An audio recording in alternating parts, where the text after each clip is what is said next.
নমস্কার বন্ধুরা, নবদিগন্ত চ্যানেলের পক্ষ থেকে আপনাদের সকলকে জানাই স্বাগতম। তো বন্ধুরা, এখন আমি আপনাদের সাথে যে আপডেটটি শেয়ার করতে চলেছি সেটি হচ্ছে আজকে কলকাতা হাইকোর্টে মাদ্রাসা সার্ভিস কমিশনের কিন্তু গুরুত্বপূর্ণ একটি মামলা, যেখানে পুরো ৭৩,৭৯৮ জনের ভবিষ্যৎ এবং তার সাথে সাথে মাদ্রাসা সার্ভিস কমিশনের এই নিয়োগ প্রক্রিয়া বাতিল হয়ে যাবে কিনা এরকম একটি বিষয় কিন্তু নির্ধারিত হওয়ার কথা ছিল।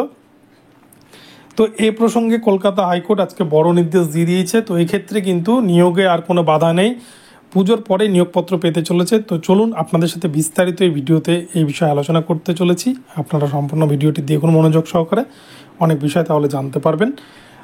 তবে তার আগে বলি, যারা প্রথমবার চ্যানেলটি দেখছেন আপনারা অবশ্যই চ্যানেলটিকে সাবস্ক্রাইব করে নেবেন। তো চলুন বন্ধুরা, আমরা বিস্তারিত এবার জেনে নিই। তো বন্ধুরা, গত পরশু দিন আপনারা জানেন যে মামলাটি উঠেছিল, সেক্ষেত্রে কিন্তু পিটিশনারদের পক্ষ থেকে কোনো পিটিশনার উপস্থিত ছিলেন না। পিটিশনারদের আইনজীবী উপস্থিত থাকলেও সেভাবে কিন্তু পিটিশনারদের আইনজীবী কোনো কথা বলেননি, এবং পিটিশনারদেরকে কিন্তু বারংবার খুঁজছিলেন অমৃতা সিনহা ম্যাম। তো মামলাটিকে আবার আজকে ফিক্সড করা ছিল, তো আজকে মামলাটি উঠেছিল।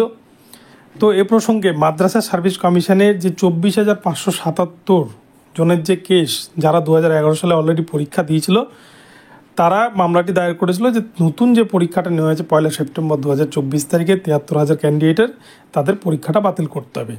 তো এইদিকে এই মামলা হওয়ার পরেই কিন্তু মাদ্রাসা সার্ভিস কমিশন কলকাতা হাইকোর্টের ডেডলাইন মতো তারা ১২ তারিখ রাত্রেই রেজাল্ট অলরেডি বের করে দিয়েছে, এবং ইন্টারভিউ প্রক্রিয়াও কিন্তু তাদের প্রায় শেষের দিকেই বলা যায়।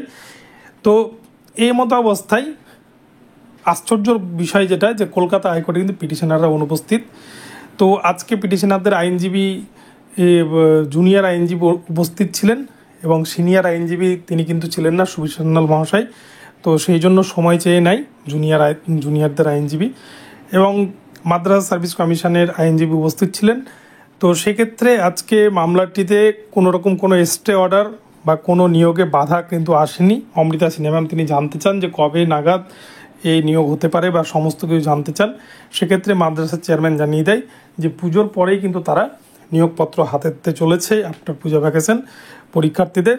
তো সেক্ষেত্রে এই পরীক্ষার ক্ষেত্রে কিন্তু আর কোনো নিয়োগে বাধা রইল না। আজকে কিন্তু কলকাতা হাইকোর্টে পরিষ্কার হয়ে গেল যে এই নিয়োগ হচ্ছেই আগামীতে, খুব সম্ভবত নভেম্বর মাসের দিকে কিন্তু এই প্রক্রিয়ার নিয়োগ জয়েনিং হবে আর কি।